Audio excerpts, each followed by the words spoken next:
Practice speaking in English by telling stories. A story from English to Telugu. Story name is Upayam. ఒకప్పుడు కెనడాలో James అనే ఒక మంచి కళాకారుడు ఉండేవాడు. అతను పేదవాడైనప్పటికీ నమ్మకంతో కష్టపడి పనిచేసేవాడు. ఒకరోజు విలియమ్స్ అనే ధనవంతుడైన వ్యాపారవేత్త అతని వద్దకు వచ్చి తన చిత్రాన్ని గీయమని కోరాడు. జేమ్స్ ఒక వారం కష్టపడి అతని చిత్రాన్ని గీశాడు. ఒక వారం తర్వాత విలియమ్స్ వచ్చి అతని చిత్రాన్ని చూసి అది తన ముఖంలా కనిపించడం లేదని దానిని కొనడానికి నిరాకరించాడు.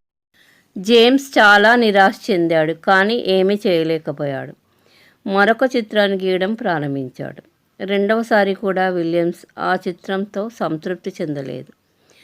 అతను చిత్రాన్ని చూస్తూ, నాకు ఇది నచ్చలేదు, ఇది కూడా నా ముఖంలా లేదు అన్నాడు. జేమ్స్ మళ్ళీ చాలా నిరాశ చెందాడు. ధనవంతుడైన వ్యాపారవేత్తపై కోపం కూడా వచ్చింది. కోపాన్ని వ్యక్తపరచకుండా, ఈసారి ఇంకా బాగా గీయడానికి ప్రయత్నిస్తాను అన్నాడు వినయంగా. కానీ 2 వారాలు కష్టపడ్డా $1 కూడా సంపాదించలేకపోయాను అని మనసులో చాలా బాధపడ్డాడు. అతని భార్య జరిగిన సంగతి తెలుసుకొని అతను చాలా విచారంగా ఉన్నాడని గ్రహించి ఒక ఉపాయం చెప్పింది. జేమ్స్ తన భార్య చెప్పినట్టు చేశాడు. మొదటి చిత్రంపై అతను స్టూపిడ్ అని, రెండవ చిత్రంపై ఫూల్ అని రాసి వాటిని తన షాప్ ముందు అందరికీ కనబడేలాగా పెట్టాడు.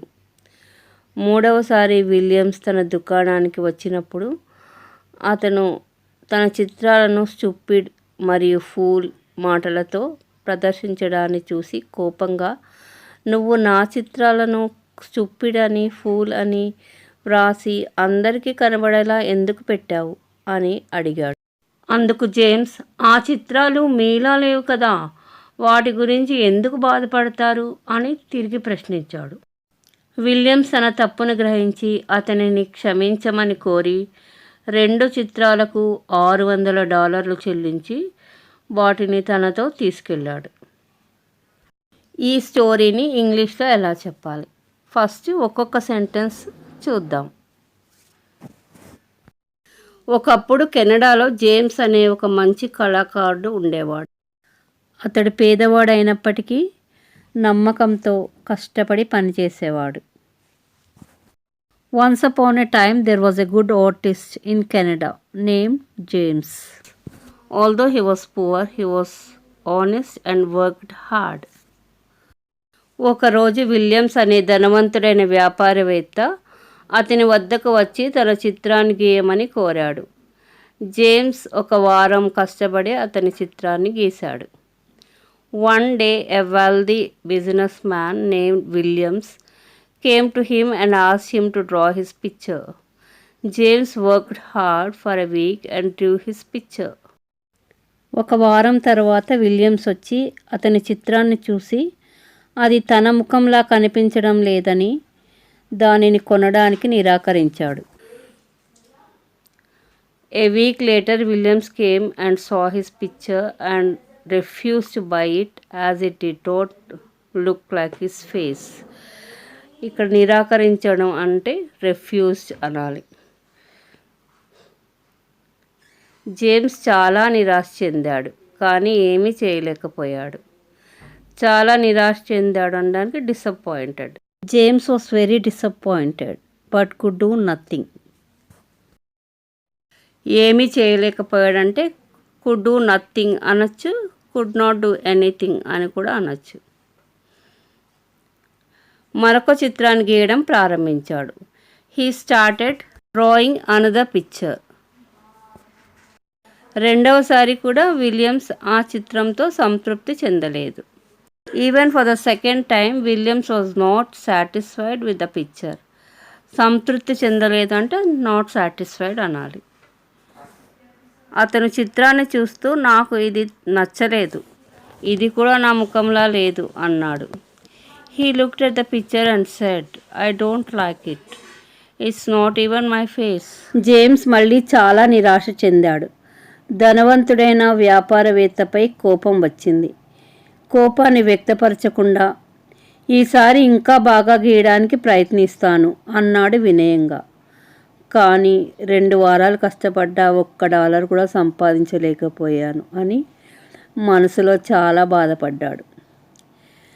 James was very disappointed again. He was angry with the wealthy businessman, but he said humbly without expressing his anger, "I'll try to do better this time." But he felt in the heart, thinking, "I worked hard for 2 weeks and could not earn a single dollar." అతని భార్య జరిగిన సంగతి తెలుసుకొని అతను చాలా విచారంగా ఉన్నాడని గ్రహించి ఒక ఉపాయం చెప్పింది. జేమ్స్ తన భార్య చెప్పినట్టు చేశాడు. మొదటి చిత్రంపై అతడు స్టూపిడ్ అని రాసి, రెండవ చిత్రంపై ఫూల్ అని రాసి వాటిని తన షాప్ ముందు అందరికీ కనబడేలాగా పెట్టాడు. His wife found out what had happened and realized he was very sad and told him an idea. James did as his wife told him. He wrote stupid on the first picture and fool on the second picture and made them visible to everyone in front of the shop. మూడవసారి Williams తన దుకాణానికి వచ్చినప్పుడు అతడు తన చిత్రాలను stupid మరియు pool అనే మాటలతో ప్రదర్శించడాన్ని చూసి కోపంగా, "నువ్వు నా చిత్రాలను స్టూపిడ్ అని ఫూల్ అని రాసి అందరికీ కనబడేలా ఎందుకు పెట్టావు?" అని అడిగాడు. When William came to his shop for the third time, he saw his pictures being displayed with the words stupid and fool and angrily asked, "Why did you write the words stupid and fool on my pictures and make them visible to everyone?" అందుకు James, "ఆ చిత్రాలు మీలా లేవు కదా, వాటి గురించి ఎందుకు బాధపడతారు?" అని తిరిగి ప్రశ్నించాడు. విలియమ్స్ తన తప్పును గ్రహించి అతనిని క్షమించమని కోరి 2 చిత్రాలకు $600 చెల్లించి వాటిని తనతో తీసుకెళ్ళాడు. James questioned him back, "Why do you bother when those pictures are not like you?" Williams realized his mistake and apologized to him. He paid $600 for both the pictures and took them with him. Now I'll read the story only in English. Once upon a time there was a good artist in Canada named James. Although he was poor, he was honest and worked hard. One day a wealthy businessman named Williams came to him and asked him to draw his picture.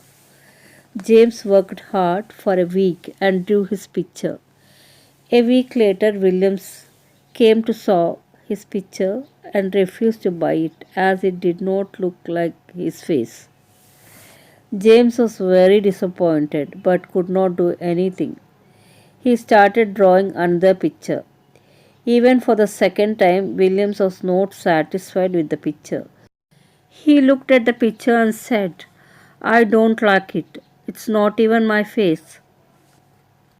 James was very disappointed again. He was angry with the wealthy businessman, but he said humbly, without expressing his anger, "I'll try to draw better this time." But he felt in his heart, thinking, "I worked hard for 2 weeks and could not earn a single dollar." His wife found out what happened and realized he was very sad and told him an idea. James did as his wife told him. He wrote stupid on the first picture and fool on the second picture and made them visible to everyone in front of his shop. When Williams came to his shop for the third time, he saw his pictures being displayed with the words stupid and fool and angrily asked, "Why did you write the words stupid and fool on my pictures and make them visible to everyone?" James questioned him back, "Why do you bother when those pictures are not like you?" Williams realized his mistake and apologized to him. He paid $600 for both the pictures and took them with him. Please practice this story to get fluency in English. Thank you.